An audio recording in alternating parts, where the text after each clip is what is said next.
Women at war. In legend, the Civil War would make many men heroes. But in truth, heroism and selfless dedication to a cause knew no gender. Women at War, forever a part of Civil War Journal. Sometimes I feel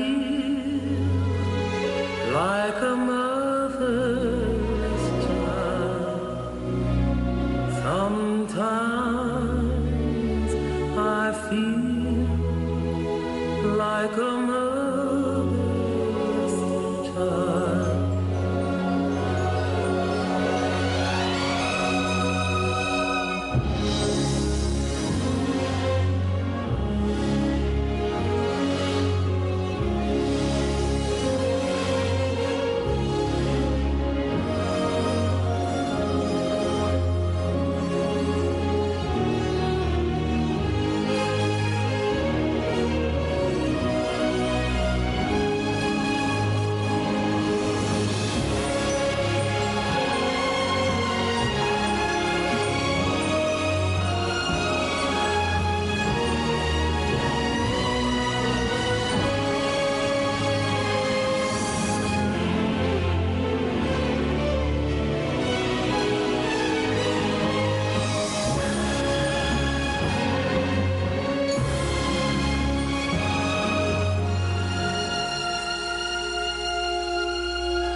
Many history books paint the Civil War as a man's war, where foot soldiers marched gallantly off to fight for freedom and honor. But there's another side to this story. For women, the Civil War became a crucial turning point. The war resulted in not only a battle over freedom for slaves, but also a struggle for independence for all women.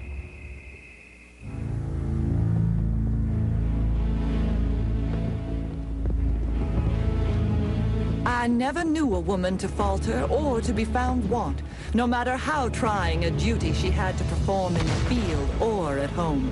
North and South, the women of this great nation demonstrated their heroism and devotion.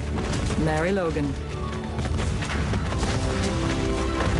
When the drums of the Civil War began to beat, so did the pulse of millions of Americans. And no hearts beat faster than the unsung heroes of the Civil War, the uncommon foot soldiers who rallied to their cause. This conflict is one thing I've been waiting for. I'm well and strong and young enough to go to the front. If I can't be a soldier, I'll help the soldier. Clara Barton, 1861. The Civil War was, in my estimation, the great springboard for American women. When you consider that up until then, a woman was supposed to stay at home, cook the meals, bear children, be seen and not heard. So this war brings women out and up. It literally catapulted them down the road toward ultimate equality. If I was a man, oh, if I was only a man. For 2 years, that has been my only cry. Blood, fire, desolation. Rather than submit, we should light our own funeral pyre as a memorial to our sorrow and suffering. Sarah Morgan, 1864. Women proved just how capable they were in those circumstances and proved that the country owes them respect because of the work they did during the war. The Civil War affected all women, North and South, black and white, rich and poor, free and slave. The letters, books, and diaries, many of them left behind, revealed the other side of the war, the women's war. Sometimes I feel like I'm almost gone.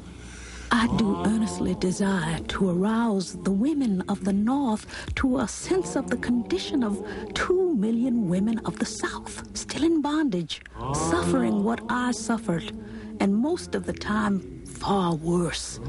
Harriet Jacobs, 1857. By the 19th century, the issue of slavery was dividing the nation. Roughly 4 million Americans were held in bondage. 2 million of them were women. Black women, North and South, understood what the war was all about. They knew that the war was about the preservation of the Union.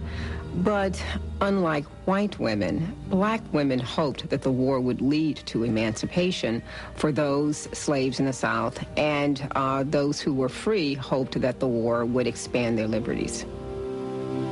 A lot of northern white women opposed slavery because slaves could compete with workers for jobs. And in that sense, they thought that the presence of slavery hurt them economically. I would also say, though, is that there were quite a few northern white women who were outright abolitionists, who did oppose the institution of slavery for moral reasons. As early as the 1830s, northern white and black women stepped into the public sphere and lashed out against slavery.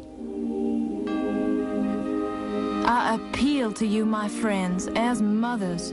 Are you willing to enslave your children? Angelina Grimke, South Carolina abolitionist, 1851. Southern women were very vehement in defending the Southern way of life. As they were quick to point out, the Founding Fathers did not think it was illegal when they drafted the Constitution. Southern slaveholding women understood perfectly well that their social position was grounded in slavery. The last thing in the world they wanted to do was spend their time over a hot stove, cooking for their families, and, forgive me, darning socks. Women abolitionists faced opposition from Southerners as well as Northerners for speaking out in public. Of all social classes, women were clearly regarded as inferior. They did not have the right to vote. In the years leading up to the Civil War, there was an ideal about womanhood, what people call this cult of domesticity, that women's natural abilities were in the home, certainly not in politics. After the Seneca Falls Convention of 1848, abolitionists and women's rights advocates joined forces to champion their cause for equal rights for African Americans as well as women. Herein is a woman more fully identified with the slave than a man can possibly be, for she learns the misfortune of being born an heir to the crown of thorns. Elizabeth Cady Stanton, abolitionist, 1860. It seemed logical that abolitionism and feminism would merge. What happened over a period of time was that these women realized that they needed to be campaigning for the extension of their own rights as well. And so the two movements blended. Sojourner Truth, a freed slave from New York, became one of the most influential black abolitionists and feminists of her time. Sojourner Truth actually began her public career as an itinerant preacher. And she added anti-slavery and feminism. Later, Sojourner Truth made the link between slavery and families. She had lost a child to the slave trade. Women set the world wrong by eating the forbidden fruit, and now she was going to set it right. Sojourner Truth, 1850. While many women abolitionists used the podium, others used the pen. In 1852, Harriet Beecher Stowe, daughter of a prominent New England preacher, wrote Uncle Tom's Cabin, a novel of slavery and oppression. The object of these sketches is to awaken sympathy and feeling for the African race, to show their wrongs and sorrows under a system so necessarily cruel. Harriet Beecher Stowe, 1852. I would say, without question, Uncle Tom's Cabin was the most influential novel written in American history. Harriet Beecher Stowe's novel made a lot of Northerners really feel more deeply the tragedy of slavery and really experience it more directly. Abraham Lincoln himself is reputed to have greeted Harriet Beecher Stowe as the little lady who caused the big war. She really did claim anti-slavery as a woman's issue.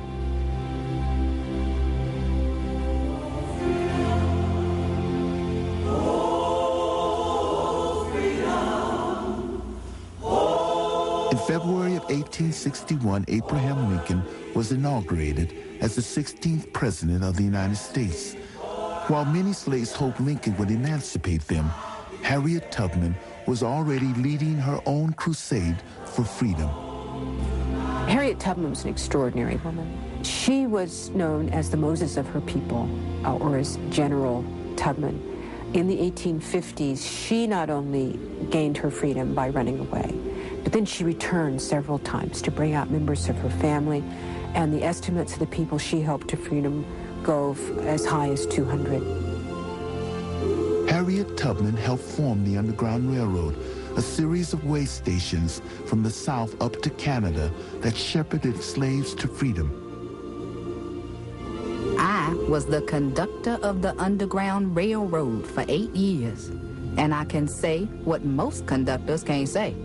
I never ran my train off the track, and I have never lost a passenger. Harriet Tubman.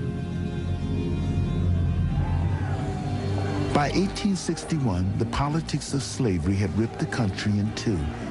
7 southern states had left the Union. On April 12th, the newly formed Confederacy fired shots at federal troops stationed at Fort Sumter in Charleston Harbor. The war had begun. The heavy booming of a cannon. I sprang out of bed and on my knees prostrate, I prayed as I never prayed before. Mary Chestnut, Charleston, South Carolina, 1861. The call to war stirred mixed emotion from wild patriotism to solemn despair. But for women, the Civil War meant change.